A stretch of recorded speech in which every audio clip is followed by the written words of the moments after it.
Berkeliling menyusuri Sungai Musi, kapal perpustakaan terapung punya Direktorat Pol Air Polda Sumsel ini ngajak sejumlah siswa SD buat belajar. Kegiatan belajar di kapal perpustakaan terapung Direktorat Pol Air Polda Sumsel ini dilakukan tiap sebulan sekali dengan sasaran para siswa yang tinggal di pesisir Sungai Musi. Para siswa dewek cukup antusias belajar di perpustakaan terapung ini karena selain belajar, mereka juga pacak keliling Sungai Musi secara gratis sama aman.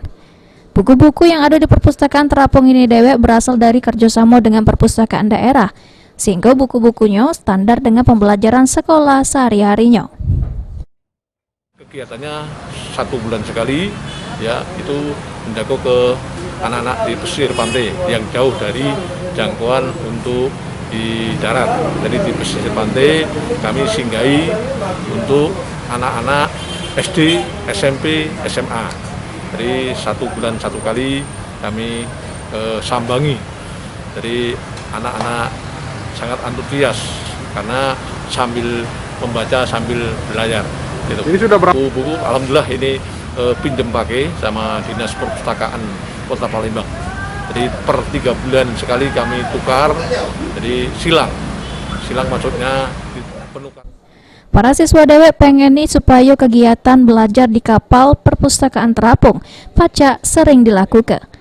Sangat senang. Sangat senang. Adik sudah berapa kali nih belajar di kapal ini?